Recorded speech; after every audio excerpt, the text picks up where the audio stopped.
Welcome to the podcast for round 6 of Tuesday Night Heffron Park, joined by John Sunday and Alexis Calais. And we had a B grade winner, correct me if I'm wrong, but the last 3 races, we had an A grade winner. Well, we've got a B grade winner this week, an A grade winner previously, and was it C grader with Ashley 3 weeks ago? Is that correct? It was indeed. Oh, not 3 weeks ago. We had a rained out week, didn't we? Yes. Yeah, didn't we all miss Heffron on that one? John, the B graders, they looked superb and they had a good head start in the sense that they were coming into the straight and A grade was still parked on the line. And I think just before John starts, I'd say while A grade was sitting, it felt like C grade was sitting on the start line as well. We were held forever and a day. Yeah, you've got your win. Shut up. John. Exactly.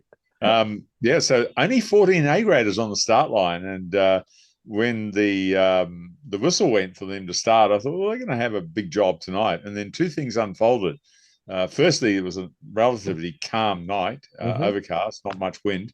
But B grade, not only were they a massive bunch, 33 strong, but very well organised. I think John Peppard had them really moving smoothly.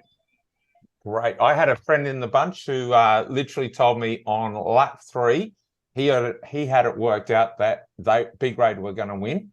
And he actually went, it doesn't matter what I do, whether I pull turns or not, we're getting up today.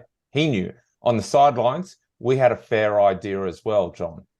Yes, definitely with that sort of mid-race stopwatch thing that you do, Crafty, with about 7 to go, where the gap should be 70 seconds. So that's 10 seconds a lap for the remaining laps. That was well and truly out the window, wasn't it? It was. Alexis, C grade got, you reckon they got screwed over?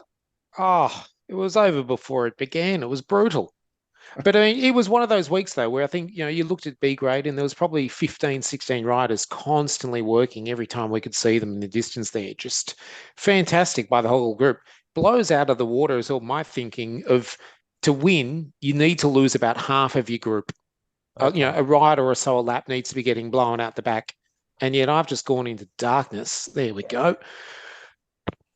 Oh, good. Yeah. So I'm just going to keep going. This is all the serendipity of live podcasts. But John, Alexis made a very good point. A lot of riders finished. A lot of riders. Amazing. So I think if you read the race report, this was a Tuesday Night Heffron first. I can't remember in 38 years, all of A grade finished, all of B grade finished. That's phenomenal. Even Gwyn finished. Yeah, Gwyn watch was going overtime. We had that. He said he was hoping to make 8 laps. Stuff that. He made them all. And as he posted his Strava ride after the race, and his comment or caption was in caps 15. He should get a tattoo. Turn it upside down. 15. Yeah. So we had all the B graders and A graders finish. Very few. Well, no punctures, no mechanicals that we saw. A few C graders did get spat, and I think that's because when B grade came through, it was gas on. Is that correct? It was game on, and I also think that you still had so many riders were working away there, and it almost stayed so smooth. I mean, I look at that whole top 10 finishing for B grade. It's plenty of workers in there. It's not too many people who will sit around week to week. From top 10, you've got Martin Holsborough. He never misses a turn. Finn Kane, Johnny Peppard, Tom Hyde, James Schneider. All of them were just working away before you get to the top 5 who are also very active. So it was just a night where they just controlled the race from start to go, and A grade were nowhere to be seen. I don't think B grade, even on that final lap, you never thought A were going to get there. It was an exciting Heffron. Usually we love it when A grade get up, but the C grade winning was exciting. The B grade winning was equally exciting, and we get treated to 2 sprints. However, the winner of the race was not a sprint. It wasn't a bunch sprint on Tuesday. And added to that, I'm going to say that 2023 has been the Heffron of surprises. There have been a multitude of massive, unpredictable results throughout this season. It has been delightful to be a part of. Let's go to it. Last podcast, I said, how does Henry Baird beat Rolando? John, you tried to announce. Well, we now know. We know, don't we, John? He hits him on the pimple. Is that where it's a bit like he went at the pimple? And it's like Milan San Remo used to be known as the Sprinters Classic, and yet it's been forever and a day since the Sprinters won there. Heffron used to be the tale of just, you know, A grade winning the sprint finish. Since then, it's an every man's game. Well, unlike Milan San Remo, which is the easiest race to finish, the hardest race to win, Heffron is the hardest race to finish and the easiest race to win. Oh, yeah. Well, I'm sure they will find a multitude of people who will differ to that. Let's go with Henry Baird. Henry Baird fires before he gets to the net courts, opens a little bit of a gap, takes the risk on the hairpin turn, fires down that high side, comes into the straight with about 50, maybe 40 meters lead. The first rider around that corner was James Snyder with the orange. On his wheel was Rolando Delatyz. Rolando ran at James Snyder straight away and hit the front of the peloton at pretty much 10 meters after that corner. Too early, but it had to be early because he had to close down on Henry Baird. We thought Rolando would close it. He started his sprint and he won the bunch gallop, a very tough one. There was a bit of a gap behind Rolando as well, but he never caught Henry Baird. And Henry Baird, who was second on the point score for B grade, is now the leader of the point score. But more important than winning or being the leader in the point score, he won a Tuesday Night Heffron. He certainly did. And don't forget, it also picked up a couple of points a few weeks ago when on one of the nights that A grade won, he was in the top 5. So he's now jumped to 3rd overall in the series. He's not going to win it with one race to go, but it is good to see a B grade rider in the top 3 on the point score. And Crafty, just going back to the sprint coming out of the corner, there was a bit more going on, I believe, out of that corner, thanks to one of Henry Baird's clubmates, Chris Collins. Am I going to speak to that? Or Alexis? Throwing it out there. Oh, well, okay. The road goes around to the right, and if he's on the right-hand side and turns left, you'd have some pissed off people, wouldn't you? There were a few after the race, I understand. And, you know, some things happen in racing, but some things are also unnecessary. And the feedback I got, and when you look at the video, you'd have to conclude, Chris, you know, you can race better than that. All I could say is, look, rubbing is racing. The other interesting part I found out of Tuesday nights was Humphrey BB. He hits the front on the straight with a 10-meter gap. Rolando didn't close it down that much over the entirety of the straight. So coming into next week, mano on mano sprint, it's going to be pretty interesting to see if Rolando can actually overhaul him. Right. Okay. Yeah. John, I need your help here, and I know I'm not going to get your assistance because your systems and protocol, you pull it out of your ass. I do not. No, you bloody well do. Okay, so if Henry and Rolando end up on equal points, who wins? Count back. What count back? Okay, how do you? If they ended up on equal points, Henry has won an overall race. Rolando hasn't. Oh, is that the count back? Yeah, well, you start from there. If they both won overall. Is that right? Yep. Okay, you just made that up. You made that up right now. I did not. Okay. So you told me of years and years and years how your system. Well, that's the years and years. Yeah. Right. You win a Tuesday outright. That takes precedence over. That's like the ace. Okay, that's the joker. Yeah. Yeah. Okay. Right on. Okay, that's fair enough. I think that sounds reasonable. It kind of it does. There's a disappointing side to it because I had it in very simply. Whoever finished highest out of Rolando and and Henry last week. And if you think about it, if Rolando beats him by 1 place, they end up on equal points, right? So basically, whoever was going to cross the line. But on John's, even if Rolando beats him, and now listen, the good folk who listen to this podcast, of which we sometimes reach 200 views. We should. I think that's just me watching it 50 times. Yeah, I know. And me. Okay, so am I correct? Unless Rolando wins outright on the last day, wins a Tuesday night, and beats Henry by 1, if they end up on equal points, Henry Baird is the big grade winner. John. Correct. Okay. And then you would have to go back to previous races to see who had won, who had beaten who. So if you go back to round... Why? Why do we have to do that? You already said he's got a joker. Oh, no. But that's the starting point. So what about if they had both won overall? They'd both be equal. Okay, so if we're saying Rolando wins outright next week. Yeah, so Henry, I can tell you, has run 2 B grade races during the series. Rolando has only won 1. Okay. So, yeah, we've got it. Henry, all you got to do is finish within 1 place of Rolando to be the B grade series champion. You heard it first, folks. Alexis? Well, just before that, I was actually going to go back to the race and actually talk about some more about the racing. Coming to and more about the A grade finish, how Lockie Harrigan did not win first A grader.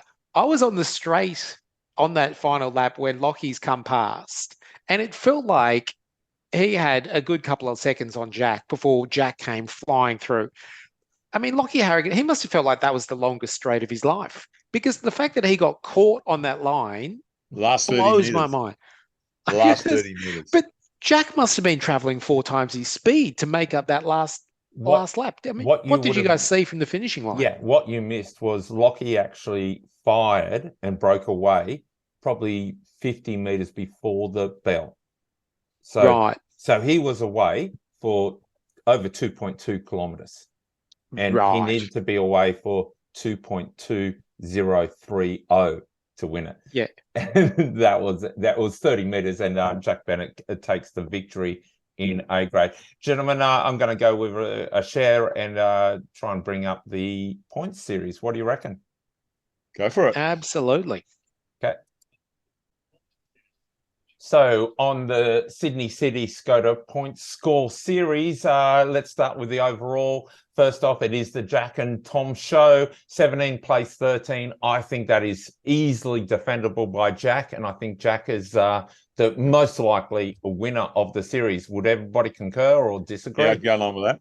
Yeah. I would concur, and I'd also just quickly add, I don't feel like we've actually spoken enough about Jack Bennett on these Tuesday podcasts. It seems like he's just, because he's always up there. He's the Wow Van Aert. He's always there at the time, the podium. You never feel like every week you've got to go, how good is Jack Bennett? And yet just week after week, he dominates.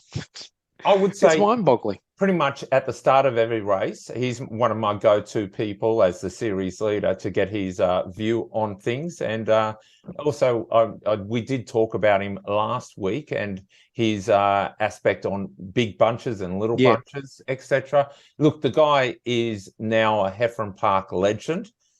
There's no doubt about that. Yeah? Yeah.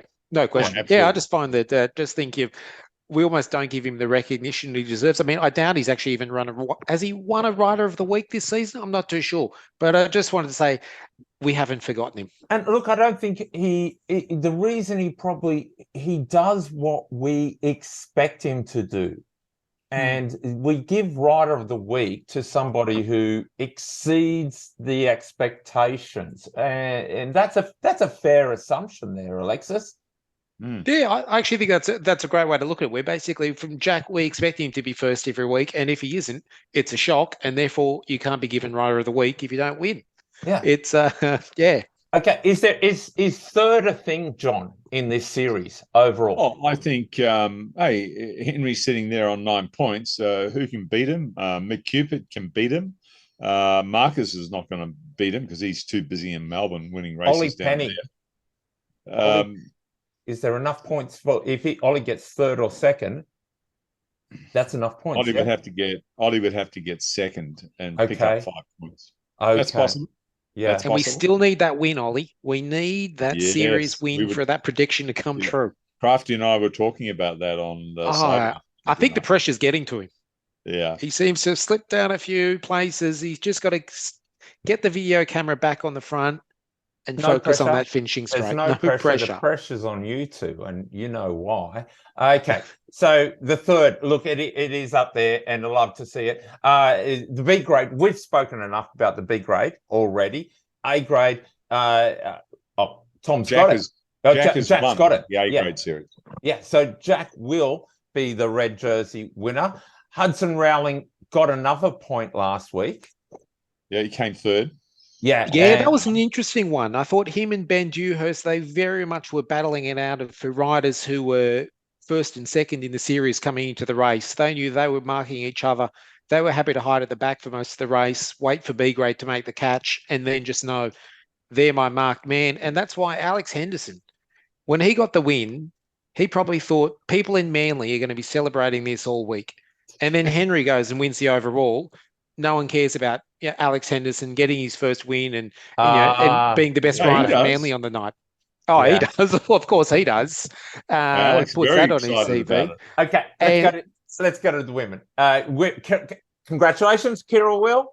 She's got the well jersey. Done, Kira. And Kira, if you're watching this, would love to see you. You don't have to ride, but come to the presentation if you can, or at least send your dad. It'd be great to see someone from the Kira Will camp collecting the prize. Otherwise, we'll acknowledge her on the podium. It's a nice trophy.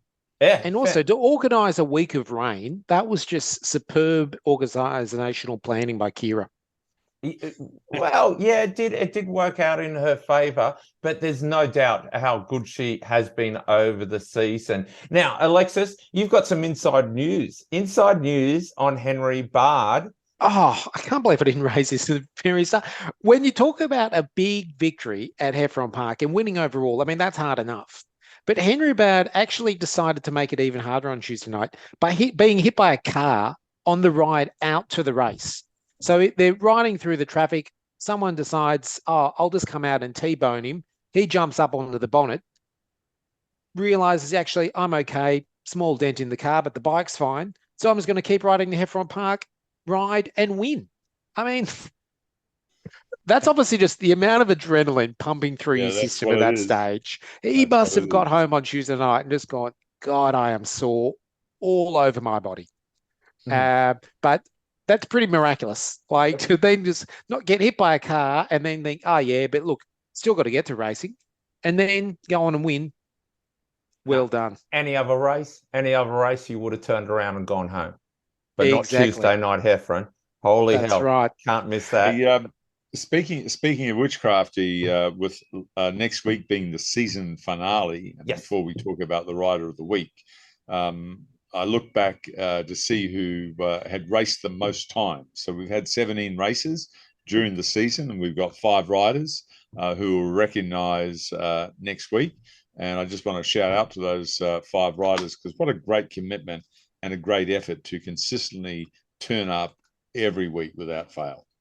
Yeah, and we'll acknowledge them on the start or at the event next week, or do you want to do it now? Well, there were 3 A graders, Mick Cupid, Ollie Penny and Tom Bolton haven't missed the race. 1 B grader, Big Ben Glastonbury, and 2 C graders, Alexis Kalis and Rupert Guinness. Well done, Rupert, in his first season back at racing. He hasn't missed a beat. Loved every minute of it. I'm calling you a liar. Why? Rupert didn't ride last Tuesday. We didn't race last Tuesday. He didn't. No, we didn't race last Tuesday. No, I mean Tuesday just gone. Yes, he did. No, he didn't. You've got him on your mobile phone. Give him a call. There we go. And while you're calling up him, I'd also just like to shout out to Zach Francis. I think that might have been the first time he's finished a C-grade race, or if it wasn't the first time he's finished, it was certainly the time when B-grade caught so early for him to hang on in the end. And while his dad tried to you're- stitch me up pre-race by making me wear the world's largest and oldest Sydney Uni jersey, flapping around, I was wearing a parachute. I would have won otherwise on Tuesday night. I If I had know. the jersey that fitted. Yeah, It was yeah, I saw that huge. coming in. yeah. Oh, he You're obviously right, thought I'm the. Crafty. No, Wait, thought I Rupert was- sorry, Alexis. Sorry to interrupt. John wanted to Right. say something. It started with you were what? What, John? Oh, Rupert didn't race on Tuesday night. I think it was you were right, Crafty. And John, what you were also saying was that there are 4 riders who had full commitment. Yes, excluding Rupert. Sorry, Rupert. Yeah, and do you think I'm going to edit that out? No, No chance. No chance. Look, not that it's a segue, but Alexis alluded to the traffic filtering and a car coming into the traffic, and that created the situation. Unfortunate for everybody involved, but Henry kept on riding. Look, it's been a shit. Like, there's no doubt in the cycling community, 2023 has been absolutely shit with the amount of things that have happened. And a couple of quick acknowledge Randwick Cycling are this weekend charging $2.50 extra.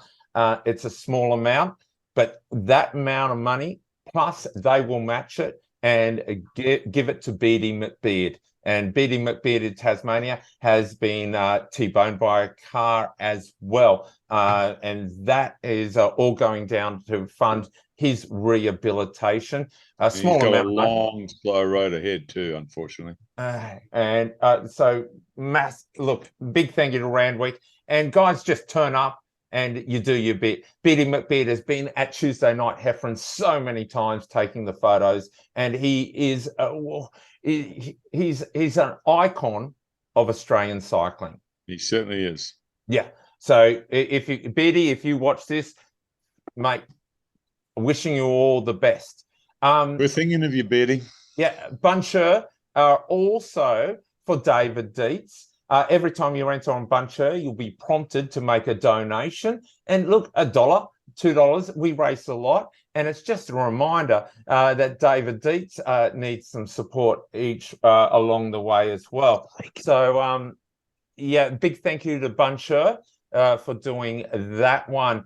I'm almost sick of, like, don't get me wrong when I say this, but I've seen so many GoFundMe pages this week. Well, this year, I should say, and I can be misinterpreted, but I don't want to see anymore. I really don't. I don't know how to put it any other ways. The other big shout out, you would have seen that I put up a couple of posters, and they need some help, is on a totally different keel. It's an exciting thing. $5,000 prize money at the Red Line Games out at Penrith. The promotion has not happened well, not through their own fault, but there is a criterium and a time trial, 3 grades in the criterium, and I'll put up some form of a link. Get your entries in through the Oz Cycling entry, or look up Red Line. John, if it rains next week, it rains on the last week, we still do a presentation. Yes, it'll be at a pub. No, it won't. It'll be at Heffron Park. Oh, we did it there once before with beer, didn't we? Yeah. Yeah. So we'll have. You just seem so excited by the prospect, John. You just already. I can see the excitement building for Tuesday night. That's what I think we should do. I think we should go to the John Watson's. Okay, you've got 100 clientele of cyclists. They all know where Heffron Park is. They don't have to type it into the GPS. All roads lead to Heffron Park. The Randwick put on Eastern Suburbs. Shit, I've just lost my contract. Eastern Suburbs sometimes put on a barbecue as well. Come and celebrate the winners, but we're not going to get rain. We're going to get a race on. Also, it gets dark quickly. We've got to start on time. Well, and just a quick word on that before we go to the rider of the week. Depending on weather conditions next Tuesday, if it is dark and overcast, we do have the option of shortening the race. So be prepared if it is cloudy that we might be having a 12-lap race. Softest. I actually done the math. It needs to be 13, I think. Oh no, I'll do the math again, just so that C grade don't start in front of B grade. We adjust the handicaps clearly. I'll do the math on that with no doubt. Rider of the week? Rider of the week. Tell me. I'm just going with Henry Baird. I'm going with Henry too. Look, I thought about giving it to Humphrey, but I'm actually going to go for Alex Henderson. For a C grader to finish as up high as he did, and is a good guy. So also I'd like to give a shout out for a couple other riders. Stannis the Man of Stalderman, riding in C grade. He does a mountain of work, and it surprises me every week how high that guy finishes up. Finn Kane, also 9th. Finn has kicked on this year. B grade. Really, really He well. has. That was a great sprint. So well done to him. But no, I'm going to go Hendo.